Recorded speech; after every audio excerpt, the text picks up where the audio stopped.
Hello all, welcome. Today's module is on modal verbs can and could. We will look at the use of these two modal verbs can and could. A lot of us get these two words mixed up in a sentence, and that is the precise reason why I have come up with this module. So before we talk about the use of can and could, let me quickly talk to you about modal verbs. So a modal verb is a type of verb that is used to indicate modality. That is likelihood, ability, request, capacity, suggestion, order, obligation or advice. There are quite a few modal verbs. The primary modal verbs are 9 in number. I've listed a few modal verbs here. They are can, may, must, shall, will, could, might, etc. Now, can and could have the same meaning. The difference is that one is used in formal occasion, the other one is used in informal occasion. Some are used to express something very strongly, some are used in weaker or milder ways. If you want to use a particular sentence in a very mild way, then you would use one of these modal verbs and not the other. Similarly, we use can for present and could for past. So these are the differences, that they used in present and past, formal and informal, strong and weak forms. Now, let's get to it. Can versus could. So they are used to express, like I've already said, a few modalities, and the first modality is ability.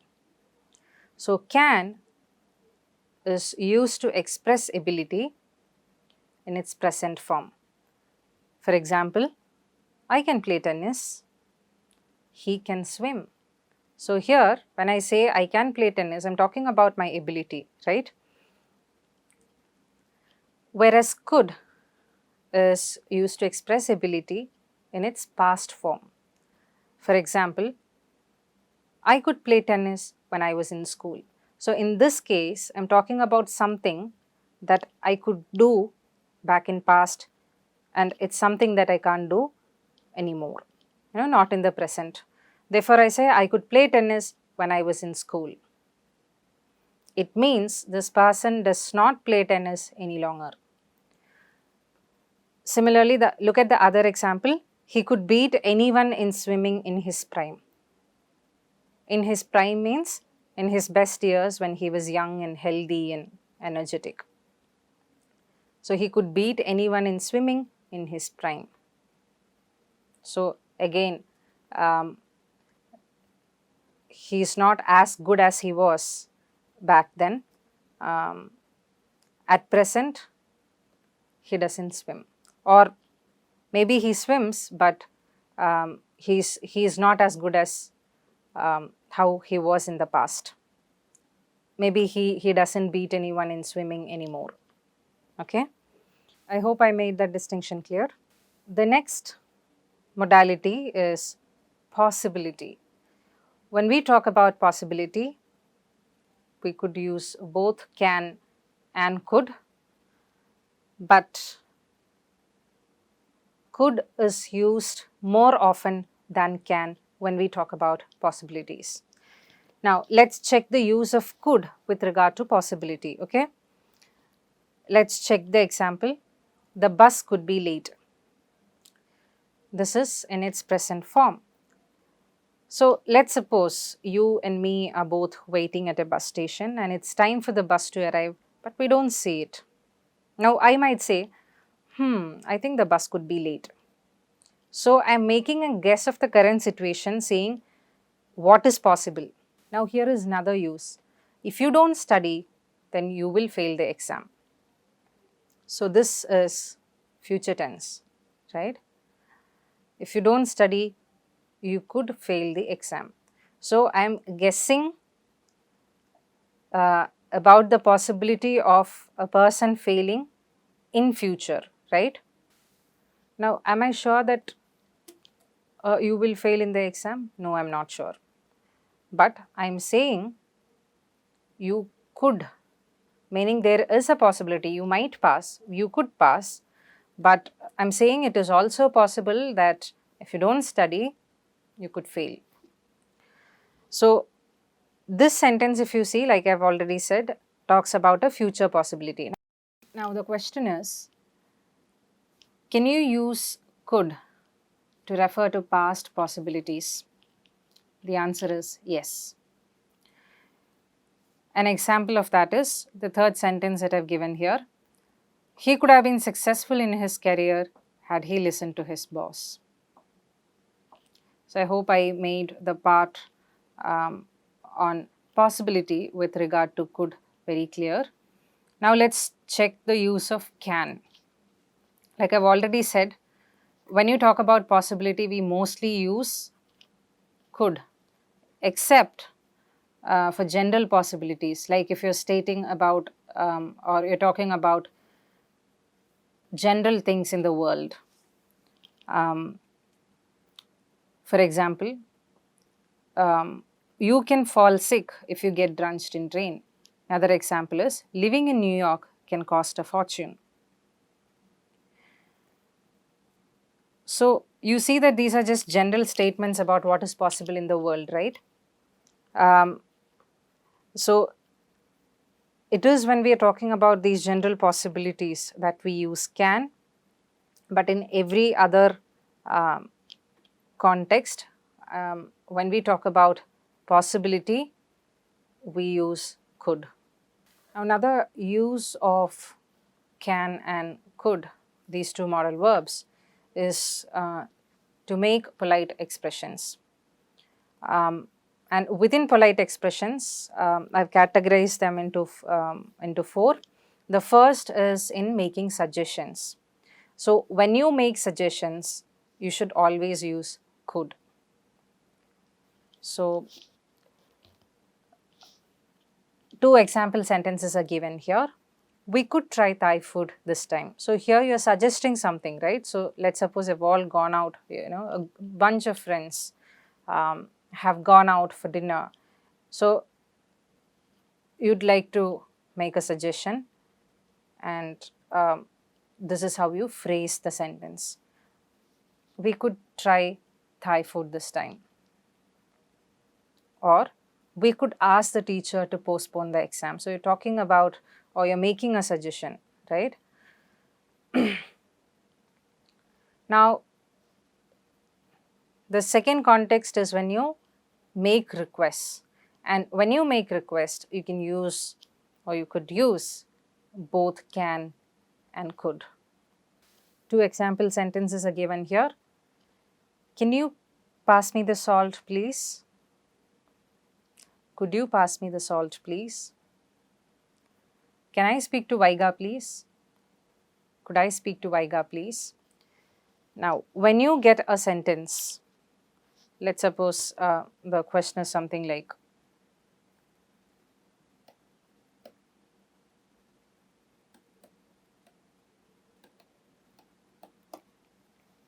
and if I am asking you to fill this blank using can or could, what do you think is the appropriate word or the appropriate modal verb that can fit this blank? Well, the answer is can, because had it been an informal context, had it been a formal context, one should use please, or one could have used please. So, now that I have not given you this particular word please, or please does not follow this sentence, can is more appropriate here, guessing that it is a informal, it's an informal context. However, if I give you, or it's also possible that, it's not wrong to say, could I speak to Vaiga? But if the question is, let's suppose I've not given, there's a blank here, and the sentence that follows the blank is, dash, I speak to Vaiga, please. If you see please here, then you need to understand that it's a formal context. So it's always appropriate, or it's right to fill it up with could instead of can. Why? Because could is more polite than can. So I hope I made that clear. It's absolutely okay to use can when you talk to your boss. If you're very friendly, if your boss is very friendly with you, if you share a good rapport with your boss. But if you are in unfamiliar situations, if you're in a very formal occasion, if you are in English native, if you are in a country where people speak English natively, which is mostly in Britain and US, then I would suggest you to use could over can, because people there are very particular about polite use of words and polite expressions in speech. Let's do so with all that we have learned so far, let's do a small activity and see and test our understanding of the concepts that's discussed so far. The first one is, well, the daughter tells her mother, Mom, the phone is ringing. Mom says, dash, you answer it. So it's a question. It dash be grandpa. The second sentence is, I dash run 3 kilometers without a break when I was a kid. Third, many swimmers dash hold their breath for more than 3 minutes underwater. Fourth, dash, I get you something to eat. Fifth, you send me the details by email, please. Pause the video for a moment, work on these questions, and then let's discuss the answers. How many of them did you get right? Okay, so let's discuss the answers. Daughter, Mom, the phone is ringing. Mom, can you answer it?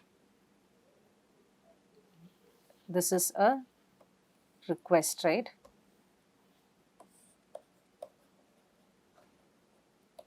And it's a mom and daughter, so informal. So it's absolutely okay to use can. No harm in using could, okay? And then it could be grandpa. Why? Because we are talking about possibility. It's not a general possibility. We're not talking about something that's very general, a possibility that happens in the world. It's something very specific to their context. So, therefore, only could can be used and not can.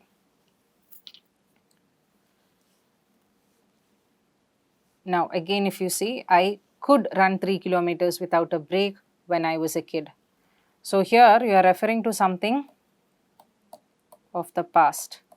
So, here it would be completely inappropriate to say I can run 3 kilometers without a break when I was a kid, because cannot be used in past references.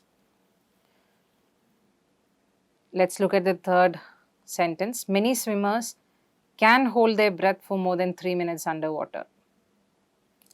Why? Because we're talking about a possibility that is, something that is possible in the world. So you're talking about something that's not very particular to any context, like the one that we have, unlike the one that we have discussed before about the mother and daughter. Here we're talking about a general possibility, right? And therefore it is can and not could. Now, The next one is, can I get you something to eat? Again, a request. And here you could use both can and could. I have not used could there because this seems to be like a very informal setting. Else I suppose someone should have used please here. Okay, but it's also quite okay. I mean, it's absolutely okay to use could as well. So I would say, why not put can and could. It's fine to use could, but if you see please here, like in fifth sentence, you should use could. You should prefer using could over can. Here, both are fine. It's absolutely okay to say to use could when you're talking to your friends in a very informal context. No harm in that. But in formal context, it's always better to be polite. So with that, we come to the end of the session. I will meet you with a different topic on a different day. Until then, stay safe, take care, bye.